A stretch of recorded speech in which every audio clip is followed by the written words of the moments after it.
So today I actually tried to show you the Power Query function in Excel, but unfortunately we couldn't actually make it work. I have checked, at least in my husband's computer, he actually doesn't really use Excel. I actually found the Power Query in his office, in his Excel. So I expect this should also work in everybody's computer. Therefore, I make this video to show you how powerful this tool can be to help you to analyze the data. So the first example is the retailer analytics data I try to show you. So now we start with the empty Excel worksheet. Then I click Data tab, and then you find should have a cluster of a command in the get and the transform block. And then if you click new queries here, and then there is a drop down list. So here I give you the data is from CSV, so that's our data format. So then I find the documents. So in my computer, I save that in the specific folder. So now you can see these are the original data, and you can see this data format is CSV, so it's a comma separated values. So what I'm going to do is I load this data into queries. So first I select sales dataset, and then I import. This actually make a connection between the data and the Excel file. Then I can choose load. Now this file is actually loaded to the sheet 2, and then to distinguish with the data, I change the name of this into sales data. And then next step, I try to add one more new query. Basically, you get the data, and then the same folder. We always need to go back. It cannot save the path.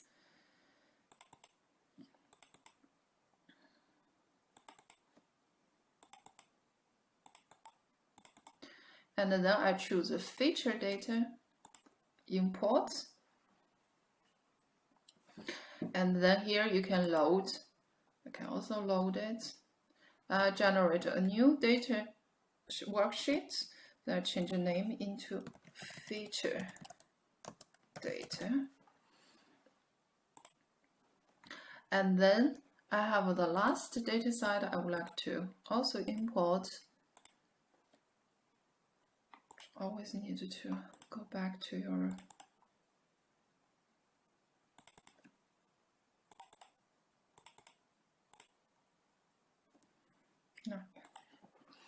actually 2020.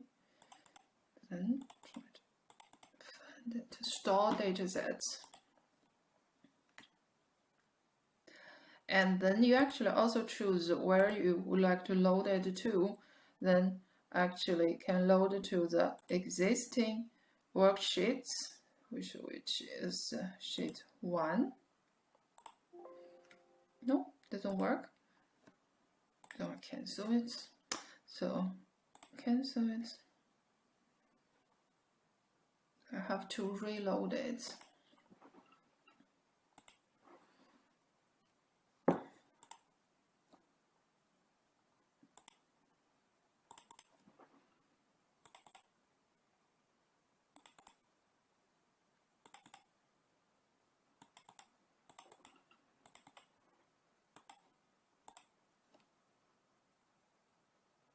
I just loaded it to a new page.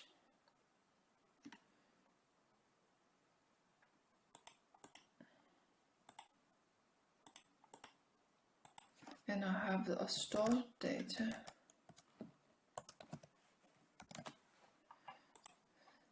So now we actually work on 3 different data tables.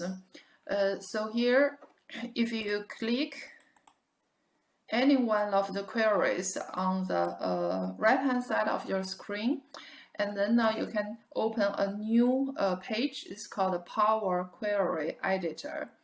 And then you click the arrow on the left, and you can see all these queries listed here. Then we can actually work on these 3 different queries. So we can actually choose. So now I have the data from different tables. I would like to merge them into the single or new table. So I can choose on this editor. So you can choose merge query. And then the current query is a sales dataset. And then you can choose to merge with other datasets or other queries. And then you can see, you can choose how to make a link between different tables. So here I can choose all from first, match from second. So the feature dataset have the store number and the date. And the in your sales dataset, we also have a store and date.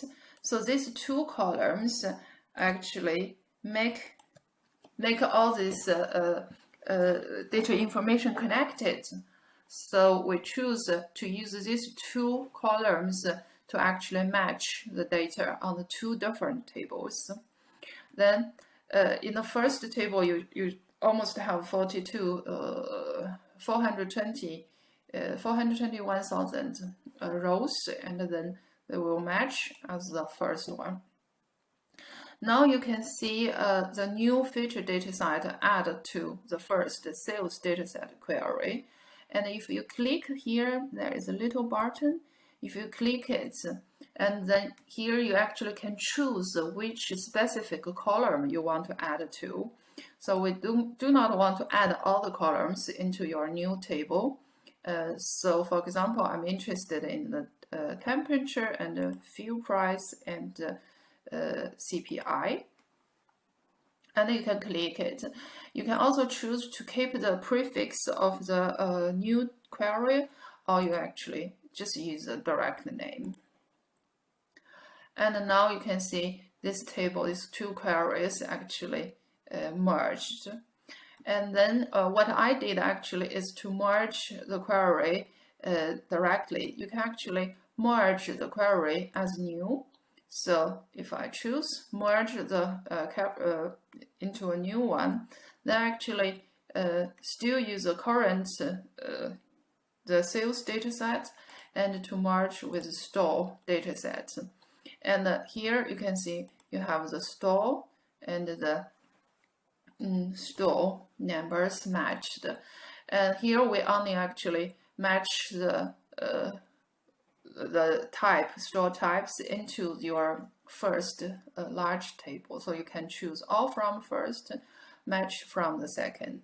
And again, you get a new query. So previously you do not get a new query, now you get a new query. The difference is now you can choose to merge queries, but do not generate a new one, or you merge, but you generate a new query. And in this table, you can also choose what you want to add. So here, I would like to add the type into this new query. And now I have more columns. So you can also change name of this new merge. So I merge into, it's called a merged date set. And then we have a new query, and this actually generates a new table. And you can choose to close and load this new query back to your Excel worksheet. So I can choose to generate a new worksheet. So new worksheet.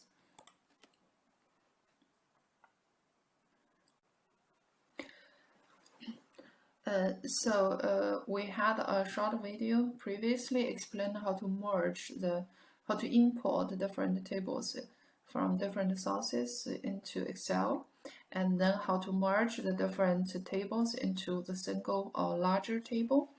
So for example, after some merge queries, then we have this merged data set.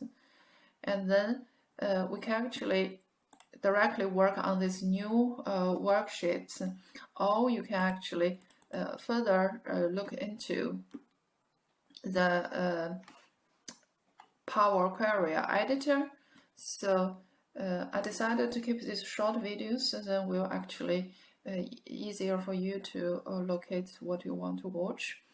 So here, I think I found its most useful part is actually how to add columns and how to manipulate your data.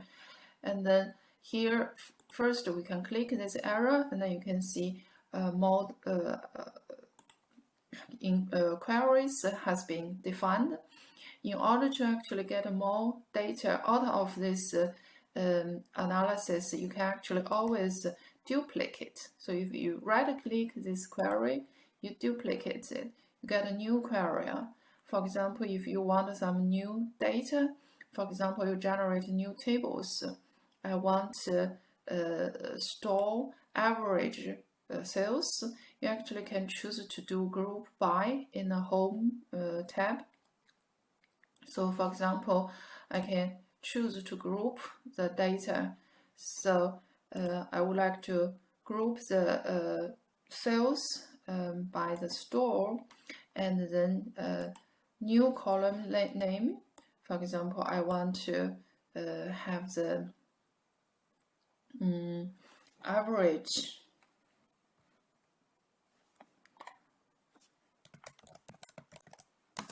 weekly sales, and then you can choose here average and the weekly sales, and then if you click OK,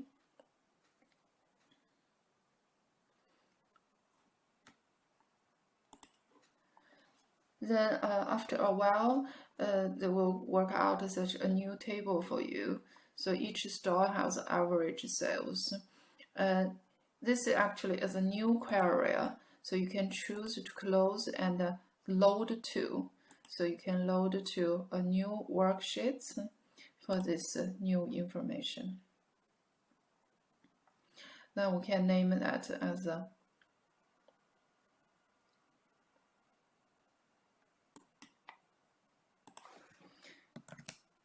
average weekly sales.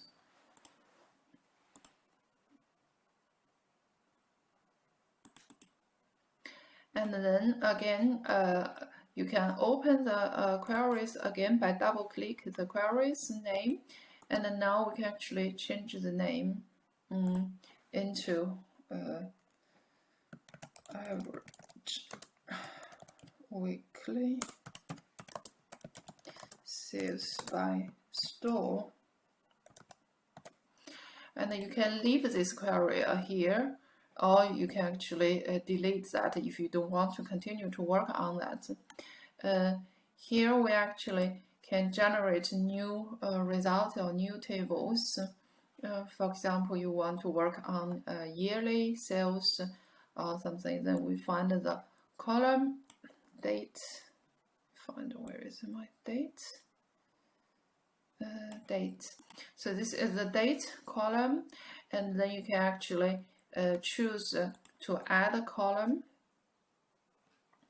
And for example, I want to add a column which is the date. So this date should first be changed into past data, or you can directly change the time. So past data is just means the year, months, and the day are specifically defined. And then we can move this actually forward to somewhere easier to be seen, and then it's actually the same data, and then you can also add a column. It's only in the year, so add a column. So all the function here, if you look at the past data, then can just change them into year. And now you can see you add a year in the end. So of course you can also add others. For example, if I come back to past data set, you can also have day, week, or these things. And then that's how you manage with the data information. And then we can also work with the temperature. For example, we would like to know the average temperature during the time. So we can actually edit this duplicate a new query, and then I want to work on the temperature, and then you can actually group the temperature by the year or by the average months. So for example, we can go back to home and you can group the temperature. So group by date or by the year. Probably choose a smaller data set, and then the average temperature, and then average, you choose temperature, and then you can have a new table.